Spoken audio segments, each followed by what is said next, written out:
they are still afraid. Afraid of what? Afraid of another human being who is called a European. Afraid of another human being who is called a Chinaman. Afraid of another human being who is called an American. As if being an American and being a European and being Chinese or Indian gives you better blood and better advantage over your own resources as an African. Now, listen to me very carefully, guys. We negotiate this deal not as weak people. We negotiate this deal as equal partners on the playfield of local and international politics. The resources that we have, they are resources that the whole world is looking for. There is no way, therefore, that in the midst of such abundance of resources that have been placed underneath our feet, above our waters, on top of our roofs in terms of our air, our vegetation that is in the bush in terms of our wood, our fish that we have, our minerals that we have, above everything else, the quality of the human beings that we have on the African continent. That 3, if not 2.5 to 3 billion people who are living on one continent should all be reduced to slaves. And one thing that binds them together is fear. They are just afraid. Afraid of what? We're afraid America might do something. We're afraid that the British Commonwealth, if we leave the Commonwealth, then our currency will go down. We're afraid that maybe China, we're afraid. But are you telling me that all these other nations are not afraid? It's fear has found its permanent address in the hearts of the Africans who are petrified to do nothing with themselves except just to live in quarantine little pigeonholes which are punctuated with holes of fear. I want to talk to you, my people. You are not as weak as you think you are. You are not as fearful as you think you are. You are not as dependent as you think you are. You are not the slaves which they have made you to feel that you are. You are not as primitive as they have told you that you are. There is much more that is in you than what the world around you is telling you. Understand me, my people. You cannot solve continental problems as divided nations. You cannot solve national problems as divided communities. You cannot solve community problems as divided families. You cannot solve family problems as divided individuals. Unity of self. Find yourself as an African. Unity of a family. Find your place in your family. Unity of a community. Find your place as a family in a community.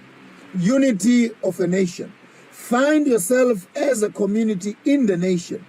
Unity of the continent. Find yourself as a country in the greater continent. And you need to understand that fear paralyzes us all, but unity brings us all together. And how do we begin to change this whole business?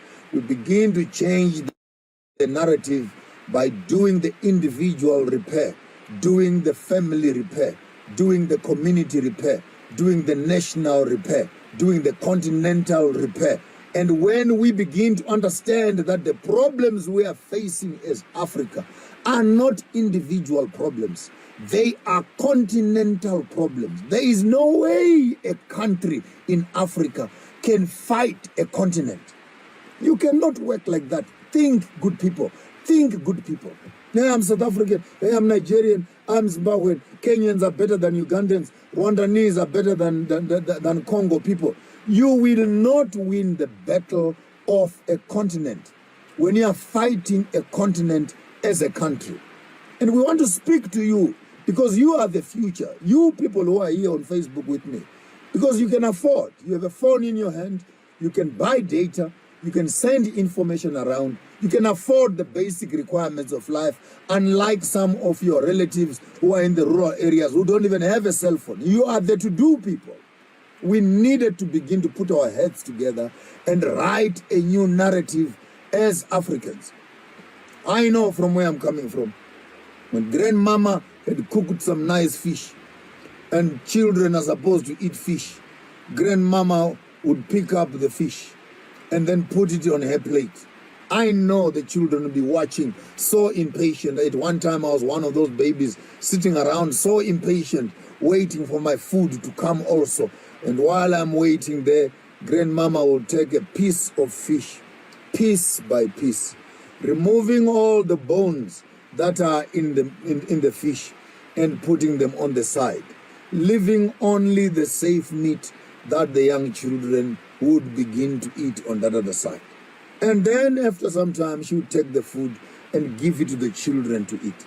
We, in our own generation, we owe it to our children to pick up this big fish, this big international fish, which we now have, and remove the bones that are inside this fish so that we can give our children, we can give the next generation a safe diet of food to eat. We all know as parents that surely, in all honesty, we have better experience than our own children. We will have failed our children if we force them into the same slave machinery in which we have suffered. And we know, while we are talking right here, that the system has not worked. The system has abused us. The system has harassed us. The system has reduced us. The system has destroyed us. Some of us are divorced right here, not because we don't love our partners, but the system will not make it easy for you to live with your partner. We are poor not because we're not working hard. We're working, but the system does not appreciate hard labor. It will be horrible for our generation to take our children and push them back in a system that we know has not delivered what we wanted. For the past 400 years, the African child has languished. We have it in our hands, my African people, to begin to think, even if you cannot do anything, start thinking in a different direction. That maybe I am not living to my full potential. Maybe I am not saying what the white man is saying I am. Maybe I have not yet reached my full capacity to function. Just, if you can do anything, you are afraid of blood, you are afraid of war, you are afraid of challenge. If you can do anything, at least tell yourself that I am not what the system is telling me I am. Right now you walk around town, they call you an electrician, you are a plumber, you are an engineer, you are a teacher, you are a nurse, you are a policeman. That is not true. You are not a policeman. You are not a nurse. You are not an individual. You are an African who is endowed, imbued with gifts and touch and power and resources beyond policing and beyond nursing. And if you limit yourself to what the system has told you that you are, you may never live above the qualifications of a nurse. You never live above the qualifications of a policeman, and waiting always to get one small little piece of cloth put on your shoulder to make you feel that you are slightly better. You never become better than a small little piece of paper, a certificate that they will walk up to you and say, now you got another certificate. You are now a master's student. You are now a doctorate student. All these pigeonholes we are pushed into cannot define who you are. You are much more than what the system is telling you that you are. And for the least of my worries, it is to remind you that what you are right now, you know in your heart that you don't have the life and the quality of life that you deserve. You don't have the quality of peace that you deserve. You don't deserve what you know in your spirit. That's why you're always looking for a better job, a better car, a better house. Why are you looking for something better if you think that you're not better than what you are having? But for you to have something that is better, must you go and steal? Must you just work on yourself as an individual? It takes a group effort from the individual to the family, to the community, to the nation, to the continent. And the unity of us, even as we are small here on Facebook, Start building a good system around yourself. Share that with your family. Share that with your community. Share that with your nation. Let's allow the flames of change to begin taking place. Now people get offended. People get offended and ask them, why are you offended? Because I made a statement. You may, why do you make a statement? Because I can make a statement. What is the statement? I will not die like a slave. I will not die like a slave. No, the royal blood in me says no, I will not die like a slave. I will not die trying to please the system. No, I will not die. So what? I would want to live in a space where I'm free to become myself. People then get angry. Why are you angry? Why can't you die like everybody else? Because I'm not like everybody else. And if all of us can find it in themselves to discover and to know that there's something much more that is in us than what the system has told us that we are, the colonial system has told us that we are. If we can just think, at least, if you cannot do anything, think about it. Think about it. You are in your 30s, you are in your 40s, some of you are in your 50s, in your 60s. The grave is now looking at you.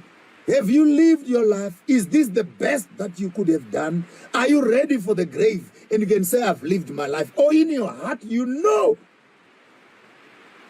that you have not reached your full capacity. And why not? Because the resources that you are supposed to have to reach that maximum capacity has not been given to you, has not been awarded to you, has not been accorded to you. You have not found privileges and opportunities to achieve those objectives.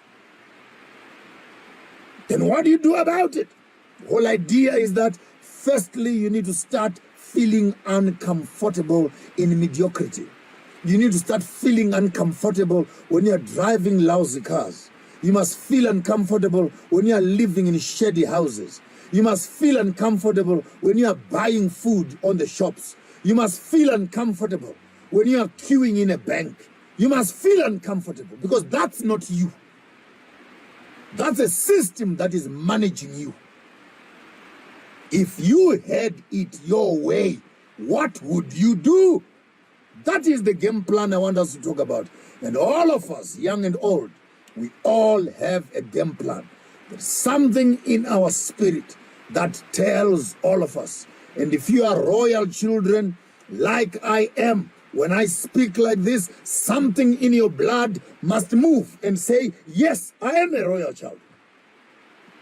But those of us who are peasants, who have no clue of what I'm talking about, well, you can go back to the slave market and do what your forefathers did, do what your grandfathers did. But if my grandfathers, if my forefathers, all of them died trying to work for the system, time has come that when I look at their sacrifice, I cannot spit on their graves, but say to myself, there's nothing that can kill me, not fear.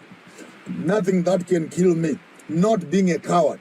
If I die, I'll die standing, looking the battle in the eye. If I die, I'll die with my eyes open.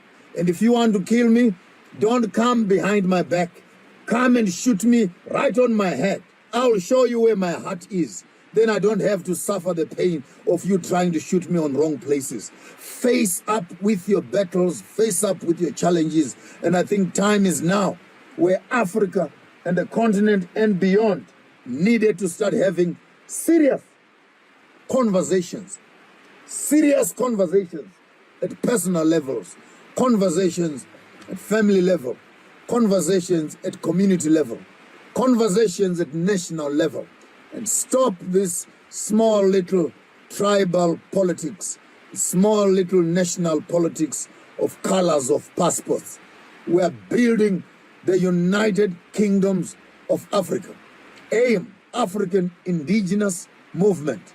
Every African child out there who knows in their system that they run some set of blood that is being treated less than it is. It is the duty is on you to start feeling differently, start thinking differently, start buying differently, start investing differently. Start educating yourself differently. Start planning differently. Start looking at things differently. Stop idolizing colonialism with all its democratic systems. They have not worked. They will not work. They are not working. And the African child needed a new paradigm. It's a paradigm of true freedom. The freedom charters in every country says we are all created equal. But right now we know that an African is not equal to an American. An African is not equal to a British. An African is not equal to a Chinaman. An African is not equal to an Indian man. It's a fact. It's nice to write on paper. Convert that paper into reality. We know we're eating crumbs at the bottom of the food chain. If you are happy with that, don't send me negative messages. I hear something different in my spirit that tells me I am something much more than what the system has told me that I am. And for that reason, I will journey on with those who feel, who know in their system that there's something much more to life than working for another European, working for another Indian, working for another American, working for another colonialist, so that they make money out of your misery and you wait for a small little gift at your retirement, a bicycle and a watch and a small little piece of paper they call a certificate. Then here you are out of this life. No, this cannot be. Not for my children. I refuse to die a slave. I refuse to die a slave. Until we see you again tomorrow, same time on your afternoon drive, live with MAPONGA J, discussing African politics. Please, the least you can do, share the video with the rest of the world and let the message go on to everybody else. The African is not for slave. We are not up for trade. We are much more than what we are being treated. We are far much more in terms of our value than what the world looks at us. The African child is more valuable than any other citizen on the face of the earth due to the amount of resources that they have in their hands. And until we understand as Africans that we are much more than what they say, we will never become anything better. A lion will not change its diet because of the fear of the sheep. Let the African lion arise and roar, and let the sheep run for shelter. Well, you heard full speech from Joshua MAPONGA, and this is, brothers and sisters, what we need to hear from our father, from our brothers, because the last generation of Kwame Nkrumah, Julius Nyerere, Samora Machel, Robert Mugabe, Muammar Gaddafi, Kenneth Kaunda, Patrice Lumumba, and so on and so many on, that they did their work to take this continent in the hands of Africans. And now what Joshua MAPONGA spoke is the role of we current generation to own the resources, to have them more, to have the rightful, to have the maximum use of our own resources. And we all know that these resources are taken by these Westerners, what we call them as investors, but these are not investors. These are exploiters. They exploit our resources in the continent to their countries, and what they take here is our job, it's our industries, it's also the development, because what make us in this situation now, because we lack this to own, we like our government didn't own this means of production. So I heard well, and I appreciate the speech from Joshua MAPONGA. And another issue is this: what we need to be feeder. All these who came in before us, they did to feed what they got from their those who came before them. So young Africans, this message I think is for we, and let us implement this what MAPONGA said. And I appreciate it because he said think. If you can't do anything, think first, then write. Then after writing it, convert it into action. If you don't want to, you know, those who have powers are in politics, but this continent is for all, and we don't need to wait anymore. These leaders, let us make changes as what Sahel region and some countries in West Africa doing. So brothers and sisters, let me end here. I don't want to speak too much, but what I need from you is now is to share this message. Also add something in the comment section, because all we need is unity of Africa. The unity of Africa is a threat to the Americans or to all Western countries, and no one will come and tell us. As Joshua Maponga said, you have to take your role in your family, up to country also in a continent, and we can't unite this, or we can't solve the continent problem while country and country are fighting. You know, in East Africa, we see the collision between President of Rwanda and Congo. So we can't solve a continental problem while we only these small states are not in one vision. That's why we are fighting each other. So brothers and sisters, let me end here, and I really appreciate your time to watch this video from the beginning up to now, and I want you to add something in the comment section so as we can make this together. Let us meet on the next episode.